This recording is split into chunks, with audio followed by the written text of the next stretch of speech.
essa preocupação de ser sempre o rebelde, de estar colocado à margem, de olhar de fora, de se constituir como alguém que é politicamente engajado o tempo todo, mas que o tempo todo também sai do centro para poder ajudar pelas bordas, isso é uma característica que vai marcar a produção intelectual do Certeau durante toda a sua vida. Michel Jean Emmanuel de la Barge Certeau nasceu em 1925 em Savoie, interior da França.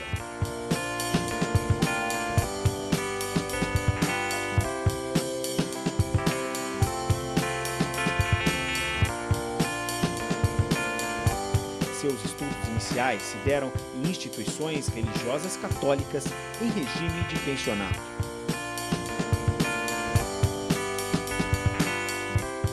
Nos anos de 1943 e 1944, finalizado o secundário, Certeau inscreve-se em letras na Universidade de Grenoble. Nesta época, participa como mensageiro de um grupo de resistência ao nazismo. Em outubro de 1944, ingressa no seminário de Saint-Sulpice, de orientação clássica e austera, onde cursou o ciclo filosófico. Em 1948, consagra-se padre e conhece o jesuíta Henri de Lubac, que viria a ter grande influência na sua decisão de ingressar na Companhia de Jesus. Em 1956, é ordenado jesuíta. Publica seus primeiros artigos na revista Christus e inicia uma minuciosa pesquisa sobre os primórdios da ordem inaciana, no século XVI. O fascínio pelo místico do século XVI, Jean-Joseph Surin, arrebataria Certeau em suas pesquisas. O Surin, ele era um padre que foi chamado para executar uma sessão de exorcismo. Então ele vai, tem uma moça que está sendo possuída pelo demônio, ele vai fazer essa sessão de exorcismo, ele consegue livrar a moça, então, dessa possessão maligna, né, a ideia da possessão do outro, né, da autoridade, então, toda essa discussão do misticismo, e depois que ele consegue executar a prática de exorcismo com sucesso, ele se cala. E durante quase duas décadas, o Surin fica calado, ele não consegue emitir uma única palavra. Então, ele se comunica através de cartas depois, né? E é isso que vai chamar a atenção do Certeau. Vai chamar a atenção, primeiro, porque é uma discussão sobre misticismo no século XVI. Segundo, porque o Surin é um jesuíta, né? E ele, ao fim da sua formação, ele vai acabar optando por seguir a ordem jesuítica. Então, o Surin responde também esse interesse da ordem, né? De trabalhar com o jesuitismo. Terceiro, porque o Surin permite com que ele faça uma coisa que lhe é muito importante, que é o exercício da escuta e da palavra. Então, o Surin não só ele ouve na hora em que ele está exorcizando, como ele se cala depois que ele exorcizou. Então, o problema da fala, né, de ouvir o outro, que é toda a relação também que o Certeau constrói com a teoria, com um olhar mais psicanalítico que ele tem na sua formação. Então, em 64, durante essa formação que ele está tendo, né, ele vai ser um dos membros fundadores da sociedade lacaniana, né, da sociedade de psicanálise da França. Então, esse lugar da psicanálise, essa preocupação com a escuta do outro e da alteridade, o Surin também responde a ele o interesse.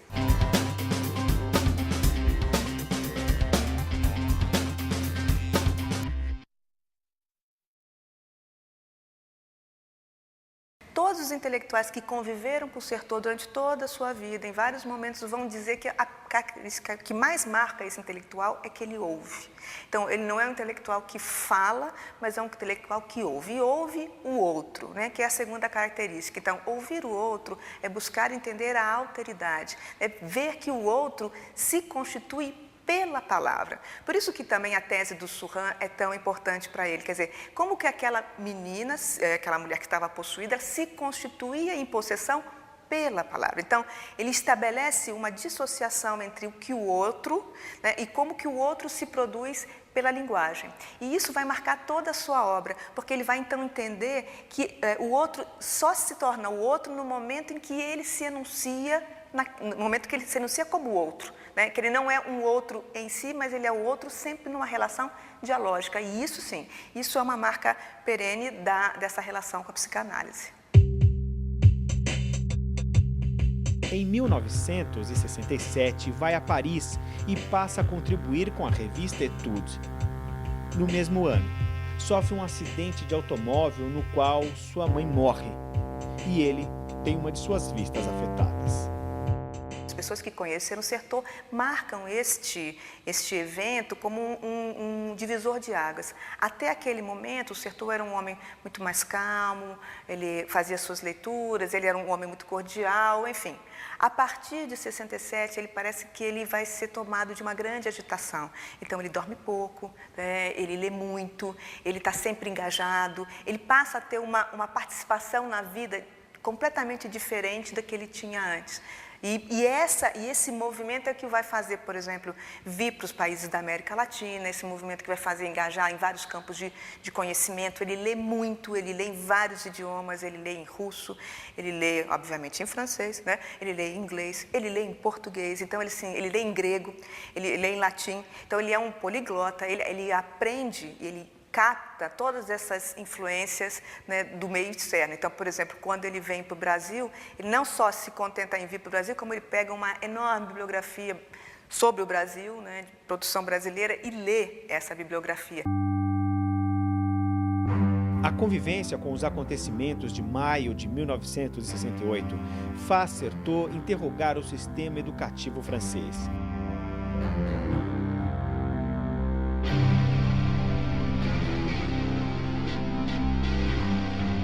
Constata uma nascente marginalização do saber e um deslocamento dos professores do centro da cultura para suas bordas, fruto do crescimento dos espaços de ensino fora da escola e dos meios de comunicação de massa.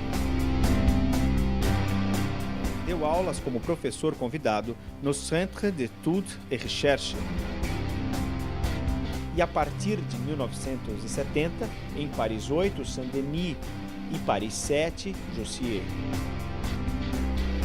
Entre 1966 e 1978, empreende diversas viagens ao Brasil e demais países da América Latina.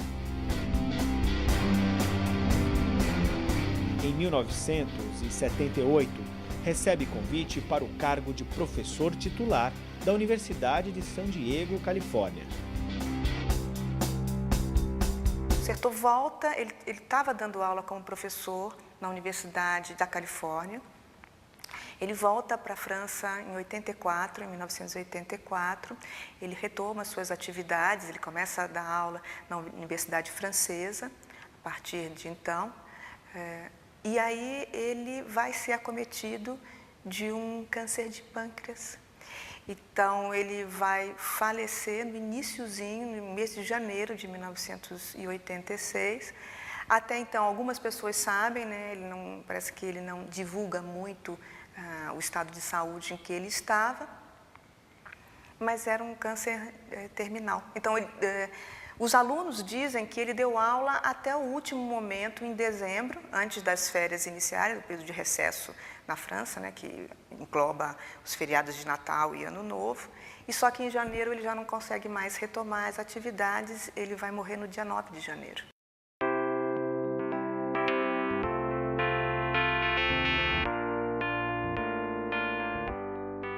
Je n'ai jamais connu un professeur qui était aussi rapide, sans chercher à démontrer lentement, mais à donner les choses essentielles tout de suite.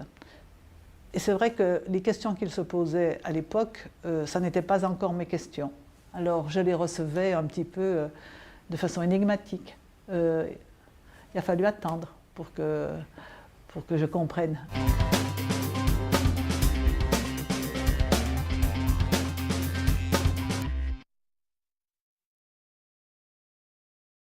Esse movimento que ele faz de compreender algumas das pessoas ligadas ao século XVI, ao início do jesuitismo, né, da ordem jesuíta, vai fazer com que ele reflita sobre qual o lugar dele, sujeito da ordem. Então, ele, jesuíta, escrevendo história da Igreja, história da ordem jesuítica e no início quando ela surge, né, no século XVI. Então, ele vai se perguntar sobre esse lugar e ele vai começar, então, a fazer uma reflexão muito interessante também nos anos 70, que é como se produz história. Então, a história não está ligada ao objeto, a história não é o real, mas a história é uma produção de discurso sobre o real.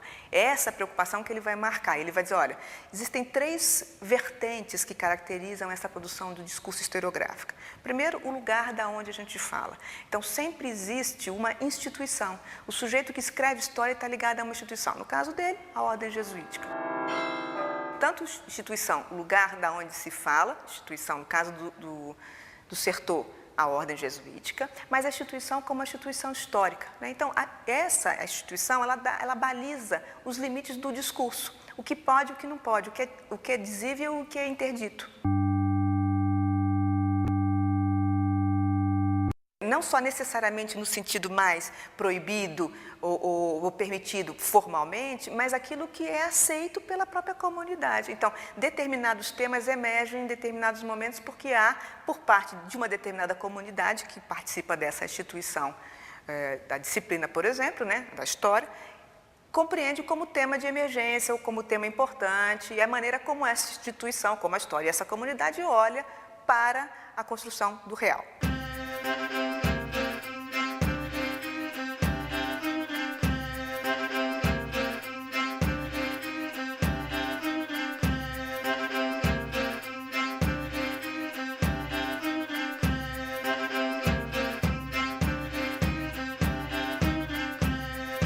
O segundo movimento é que a história, ela se produz a partir da pesquisa. Então, a pesquisa significa que você vai tomar cuidado, olhar para os documentos, procurar interrogar as fontes históricas. Então, você vai ter que ir aos arquivos, você vai ter que fazer um levantamento de fontes, você vai ter que compreender os documentos da sua própria natureza, os documentos como alguma coisa que são escritos, que são produzidos em um determinado momento e, portanto, trazem as marcas dos possíveis de serem ditos naquele momento também, né?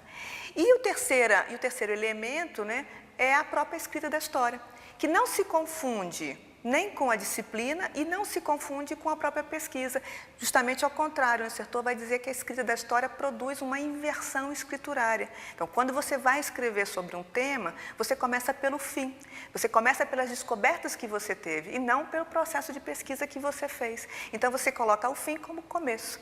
E essa escrita é uma escrita marcada por um conjunto de cânones também. Então, o que ele chama de escrita folhetada, que seria o fato de você ter que colocar citação, de você colocar fontes, de você fazer bibliografia, de você citar fulano ou cicrano. Então, tudo isso acaba construindo uma maneira de escrever sobre o real, que é a história.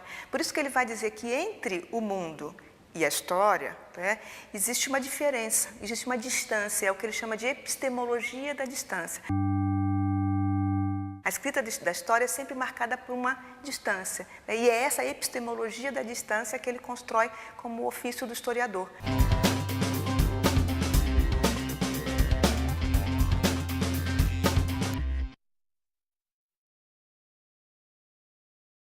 Para o Certeau, você nunca resgata um fato histórico. Você não vai resgatar nunca.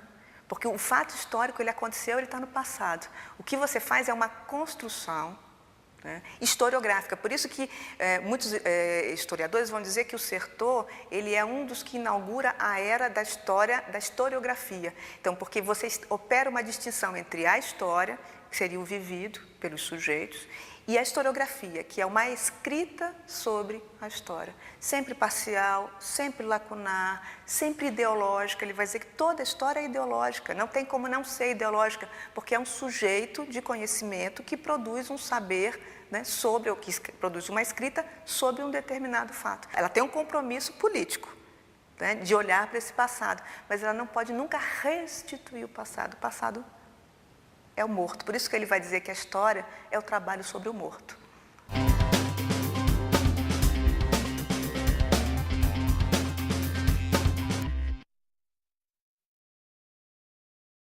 Na década de 70, Certeau é convidado a assessorar o governo francês na definição de uma política cultural. Então, o Sertor começa a se interrogar sobre o que é cultura. Porque nesse momento que nós estamos vivendo na década de 70, você tem uma ação muito forte do Estado na promoção de práticas culturais, né? E isso se associa a uma indústria que também está interessada nas práticas culturais. Então, promover cultura é também financiar um conjunto de grupos que está dizendo que está produzindo cultura, né? Então, na hora em que esses ministros se reúnem para fazer um projeto de cultura para toda a Europa, a preocupação do Sertor é desmontar essa noção de cultura como uma cultura que seja única. Então, primeiro, uma cultura que venha de cima, né, constituída pelos grupos que estão no poder político, econômico e etc. Por isso que ele vai escrever o livro que vai ser publicado, inclusive, no Brasil, mas na França também se chama A Cultura no Plural. Ele vai defender que não existe uma só cultura, né, mas que existem várias culturas e essas culturas são culturas institucionais diferentes e mesmo o que ele vai chamar nesse momento de classes populares, né? Então, as classes populares, as camadas populares também têm culturas. Então, ele vai defender que se essa política precisa ser construída, né, ela precisa ser construída também levando em consideração não uma ação do sujeito ou do Estado, ou dos grupos de poder econômico sobre o cidadão, no sentido de que o cidadão precisa entrar na cultura, mas, ao contrário, uma ação do Ministério da Cultura no reconhecimento de que existem práticas culturais autônomas, ou seja, que partem dos grupos, e reconhecer essas práticas não como práticas menores, como práticas desprestigiadas, mas reconhecer que elas têm valor. Então, por isso que ele vai se engajar numa discussão entre cultura popular e cultura erudita. Então, ele vai dizer, olha, a cultura popular, ela foi criada, a ideia de cultura popular, ela surge fundamentalmente no século XIX, né, numa concepção de que a cultura popular é primitiva, ela é selvagem, ela é bárbara, ela é menor, né, e ela se constitui por oposição a uma outra cultura que são dessas pessoas que estão enunciando justamente a cultura popular como primitiva e bárbara, e elas estão dizendo, não, existe uma outra cultura que é a alta cultura, a cultura erudita, da qual nós participamos dos eruditos, né? Então, ele está dizendo, olha, essa imagem, essa construção do século XIX, ela já é uma construção que estabelece uma hierarquia e é uma construção de relações de poder, né, que destitui da cultura popular o seu valor, porque projeta sobre a cultura erudita, a dita erudita, né, um lugar de, aí sim, um lugar de valor, de representação social, enfim, o lugar de destaque.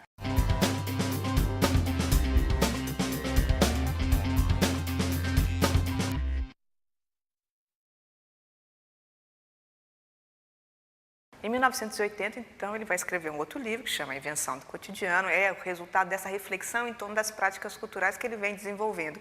Aí já a partir mesmo de uma interação mais forte com o próprio Ministério da Cultura na França. Então, o que ele vai trazer? Ele vai mostrar essa preocupação com as práticas ordinárias. Então, ele vai passar de uma concepção de cultura no plural para uma cultura que é múltipla. Então, que está enraizada em cada um dos sujeitos. Essa cultura ordinária, ou seja, essas práticas ordinárias, as práticas do cotidiano com as quais ele se preocupa, são a grande contribuição que o Sertor traz, porque quando ele vai olhar para esse modelo das práticas ordinárias, ele vai dizer, olha, as práticas ordinárias são a maneira como cada um de nós, sujeitos, interpretamos e lidamos com a cultura.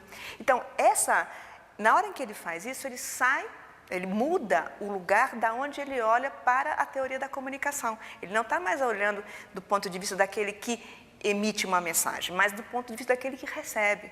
E não como receptor passivo, como era a grade de análise que imperava naquele momento dos anos 70, final dos anos 70, início dos anos 80, mas do sujeito aquele que estabelece a síntese, do sujeito que faz a bricolagem, do sujeito que trabalha com as várias informações que ele recebe e produz uma coisa nova. Então, esse sujeito ele não é o receptor passivo, então, das mensagens que vem da televisão, mas ele é sempre um produtor ativo de conhecimento a partir do momento em que ele vai lidando com esses vários fragmentos e sintetizando na sua própria cultura.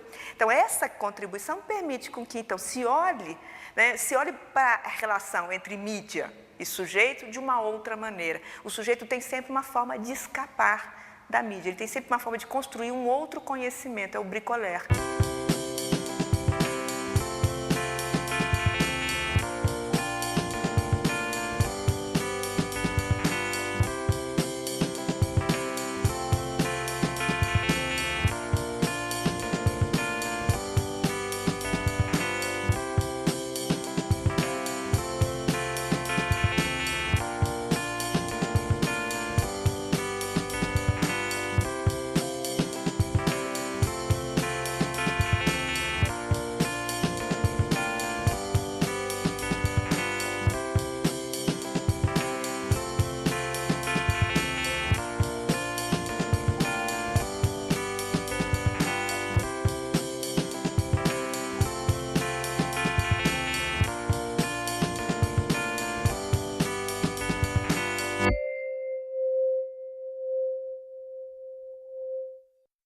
essa grande contribuição do Certeau permite que a gente possa olhar, se perguntar, então, o que os sujeitos fazem com as informações que lhes são distribuídas, o que os sujeitos fazem com os objetos que lhes são entregues. E isso abre todo um novo campo de pesquisa, porque valoriza o sujeito individual na sua trajetória pelo mundo.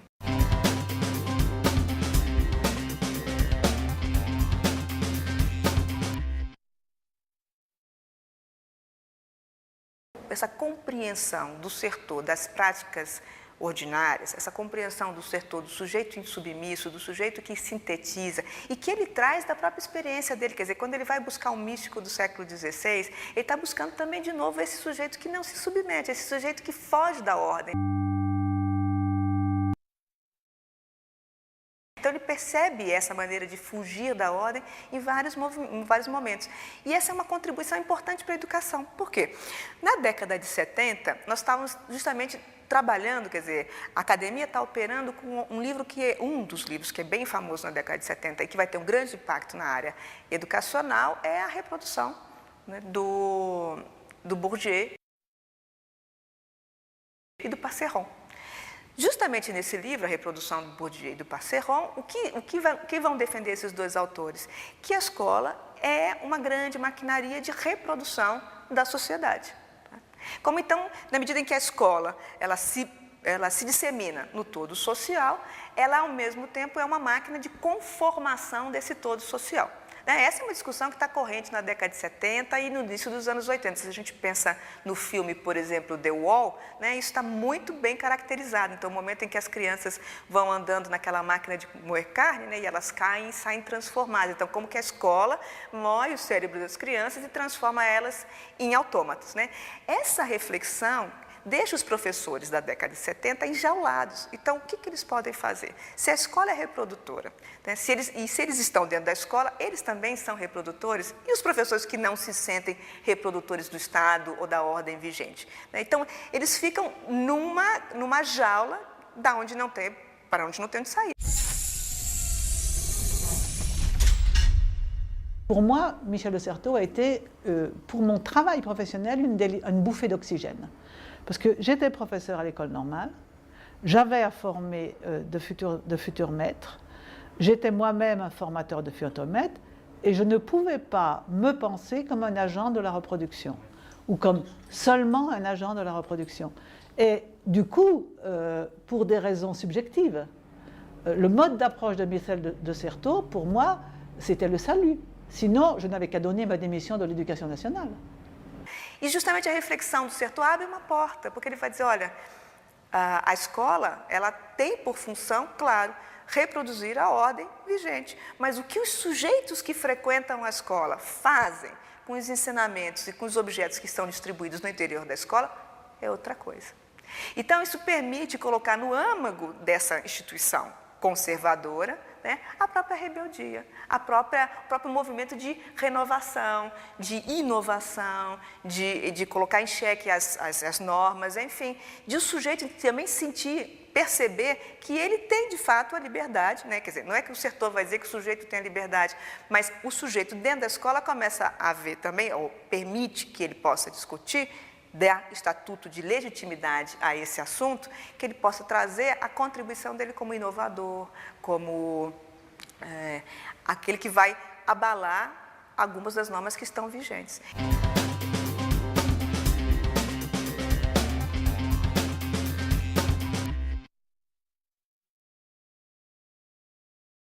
Então, há um movimento aí, nos anos 60, 70, que é da igreja fazendo crítica a ela mesma. E ela tem a ver com a ideia da opção pelos pobres. Então, a igreja começa a se perguntar, aonde estão os meus fiéis? Essa ideia de que existe uma igreja que é administrativa, que cuida de bens, etc., e tem uma outra igreja que começa a se perguntar se não está se afastando dos seus fiéis.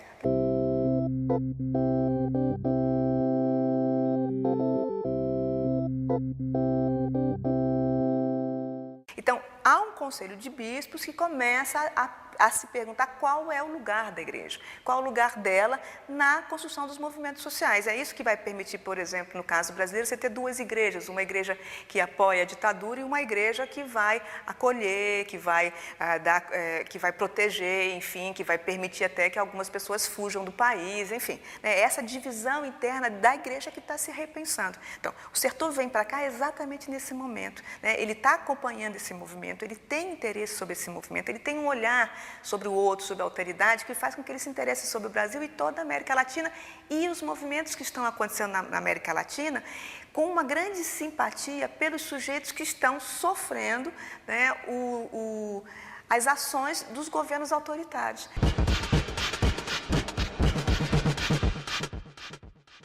Então, ele vem para cá e ele começa a vir seguidamente. Ele vai vir em 66, ele vai vir em 67, ele vai para o Brasil, ele vem para o Brasil, vem para a Argentina, vai para o México. Né? Ele vai, mesmo quando ele não vem, ele vai se manifestar em revistas francesas sobre o que está acontecendo na América Latina nesse período. Então, ele faz um artigo quando da morte do Che Guevara, ele faz um artigo quando da morte do Allende, né? Ele vai repudiando, ele faz um artigo quando da invasão da USP, ele repudia a invasão da universidade, a perseguição de estudantes e professores. Então, ele é muito engajado com essa América Latina, né? E se perguntando qual o lugar, qual a importância da igreja nessa América Latina.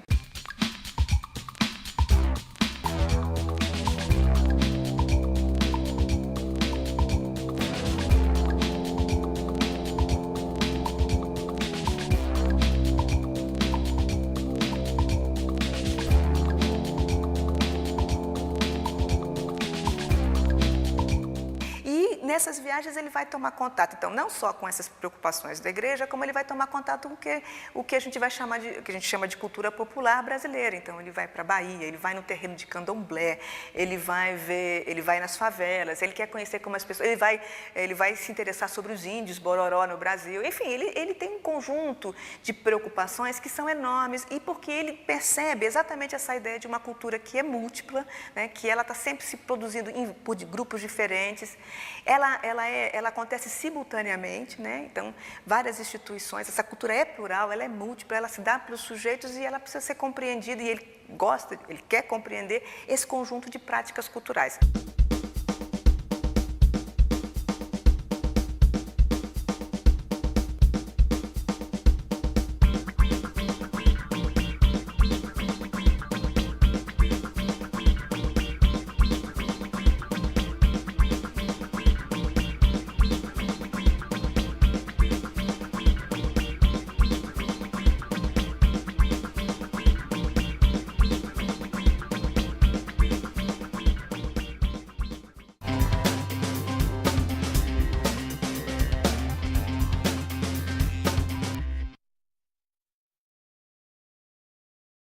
Quando o Sertor vai se perguntar sobre o estudo das práticas culturais, quando ele vai se interrogar sobre as práticas culturais, a compreensão das práticas culturais, ele vai forjar alguns modelos. Um dos modelos é o que ele chama de modelo polemológico.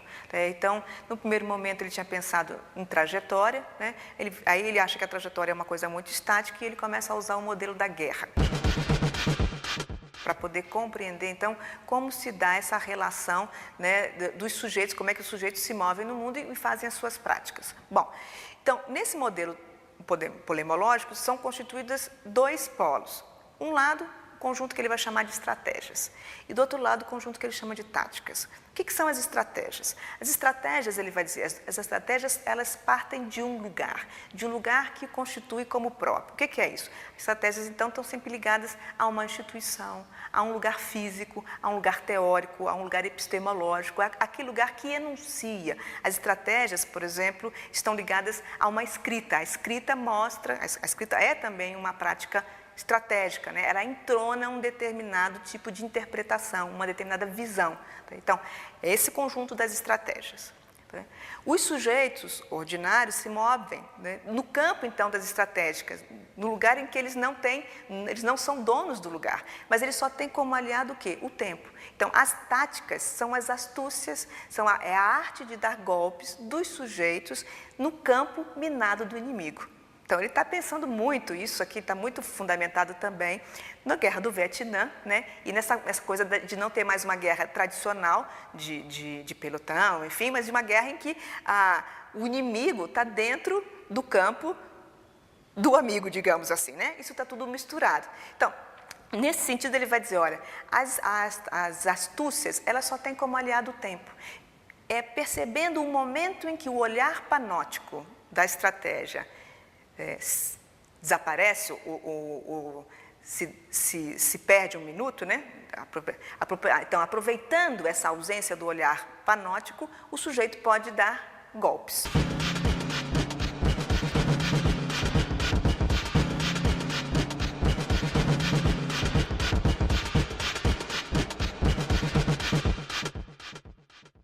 Então, como é que a gente pode pensar isso? E isso vai ajudar muito a pensar a escola, né? Em que medida, né? Se a gente pensa que a escola é um lugar da estratégia, aí voltamos lá a Bourdieu e Passeron. Então, ela é um lugar próprio, ela tem um conjunto de agenciamentos que permite o funcionamento da escola. Então, a escola é organizada em ciclos ou em séries, ela tem um professor, ela tem os alunos, ela tem as carteiras, ela tem um conjunto de elementos, ela tem uma prática panóptica, né? O aluno é observado, ele é avaliado, ele é etc. Na hora que tudo isso entra em funcionamento, o sujeito, ele pode ter, né? Ele tem, na ausência do poder ou do olhar panóptico do poder, ele vai impor o seu golpe, ele vai dar o seu golpe, vai fazer a sua astúcia.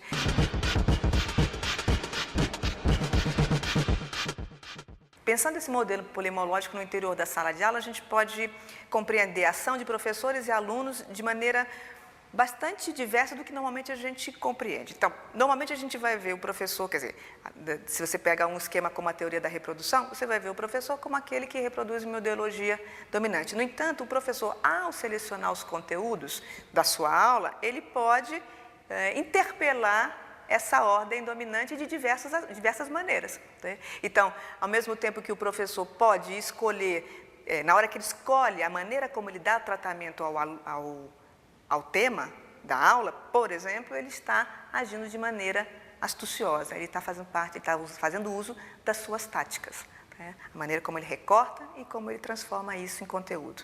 Da mesma maneira, o aluno na sala de aula, mesmo quando ele entra no jogo, digamos, do professor, que ele está trabalhando junto com o professor, a maneira como ele lida, como ele responde às questões propostas pelo professor, também são golpes de astúcia. Então, às vezes, a gente propõe um exercício para o aluno de uma determinada maneira e o aluno faz de uma maneira completamente diferente. Qual é a lógica que impera ali, né? Como que ele está compreendendo e está rearticulando os elementos que estão sendo lhe oferecidos e como ele está agindo de uma maneira astuciosa. Então, a gente propõe, por exemplo, trabalho individual, o aluno faz em grupo, ou a gente propõe em grupo, e eles estabelecem ordens diferentes, organizam as tarefas, dividem entre eles, né, e cada um trabalha com um pedaço do trabalho, enfim, cada um trabalha com um pouco do conteúdo. São maneiras astuciosas de lidar, né, com essas relações de poder. Então, o interessante, eu acho que a contribuição do setor é, primeiro, não estigmatizar.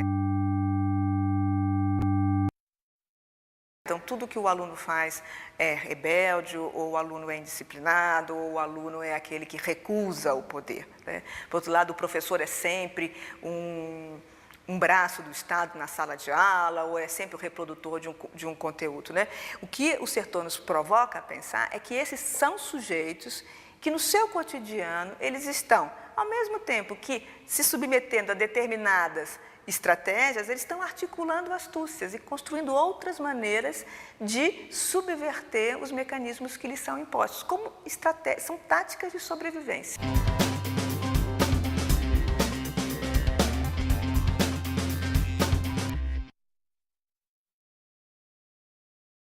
O Sertor, ele vai fazer leituras de Paulo Freire. Na década de 60, ele toma contato com Paulo Freire. Então, assim, da mesma maneira como ele vem ao Brasil, ele também toma contato com uma literatura produzida pelos brasileiros e, dentre eles, Paulo Freire. Então, de Paulo Freire, algumas das referências que ele faz ao Paulo Freire é a preocupação do método de alfabetização, né, que é isso que vai se difundir, inclusive, de uma maneira bastante generalizada no mundo, né, e pelo qual até Paulo Freire fica reconhecido. E a preocupação da prática pedagógica como um exercício da liberdade. Então, essa ideia de que a prática pedagógica é uma prática dialógica, que o professor, né, tem um engajamento político-pedagógico nessa prática, né, que essa prática, então, é uma prática também de caráter político, e que ela se estabelece com uma preocupação não de fazer calar o outro, mas de ouvir o outro. Então, a ideia, de novo, da escuta, né, de ouvir o outro, na construção de uma relação que é uma relação interpessoal. Então, para ele, o Paulo Freire ajuda, né, a dar substância a essa discussão que para ele é uma discussão importante. A importância da educação também como aquela prática que que faculta ou que promove o exercício da liberdade. Je pense que c'est le jour de sa sépulture, de son enterrement, quand tout le monde s'est retrouvé dans l'église de Saint-Ignace de Loyola à Paris, que les gens ont pris conscience, avec tous les jésuites, les dominicains et les autres pères qui étaient là pour l'entourer au moment de sa mort, que les gens se sont rendus compte qu'il était toujours un homme d'église, mais dans une position qui était une position, je pense, effectivement, de résistance intérieure. Mais une résistance qui n'était pas positionnée comme la plupart des résistances. Je veux dire qu'il n'était pas comme les prêtres ouvriers. Il n'était pas dans une position de conflit politique ouvert, prenant, par exemple, parti de manière publique dans les journaux contre un certain nombre de positions de l'Église. Il était plutôt quelqu'un qui prenait parti pour. C'était une façon de prendre position pour un certain nombre de personnes opprimées, plutôt que d'être en position, je dirais la position habituelle de l'intellectuel critique parisien. Je veux dire que c'est tellement facile d'être un intellectuel critique parisien, d'une certaine manière, quand on a la position institutionnelle.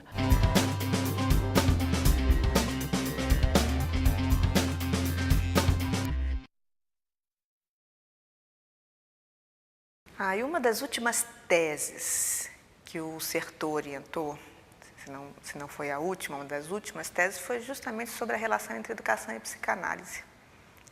E a pergunta sobre a questão da escuta do outro, o lugar da escuta do outro no ambiente educacional. Então, ele vinha juntando já essas pontas, né, essas preocupações, justamente compreendendo que a escola não é só o lugar da fala, mas também é o lugar da escuta. Muito interessante, quando o Certeau viaja para o México, ele conhece o Ivan Illich, né, ele vai lá fazer, ele vai em Cuernavaca, vai conhecer o trabalho do Illich. E o Illich é um padre, né, que escreveu A Sociedade, um livro muito famoso na década de 70, que ficou conhecido como A Sociedade Sem Escolas, né?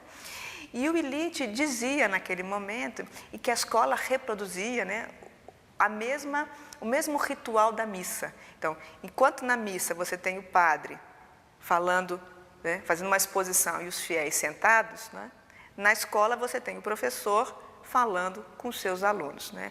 E era isso que o Illich criticava. Ele dizia, olha, a gente tem que retirar esse modelo missal do interior da escola, né, esse modelo da missa, da igreja no interior da escola. E é interessante que quando o Certeau enuncia, né, quando ele fala sobre essa preocupação da escuta, né, e traz isso para o interior da escola, é de novo colocar em questão esse modelo mais clássico de aula, em que o professor é o expositor e que o aluno é aquele que ouve, trazendo como preocupação ouvir o aluno, né, assim como ouvir o professor. E acho que ouvir o aluno e ouvir o professor não é só uma atribuição no interior da escola. Eu acho que hoje mesmo falta muito às nossas políticas públicas ouvir o professor. Se elas ouvissem mais os professores, talvez compreendessem melhor o que está acontecendo no interior da sala de aula, no interior da própria escola, do funcionamento da escola. Ouvir os alunos e ouvir os professores talvez seja o que mais a gente sente falta hoje no âmbito das políticas públicas.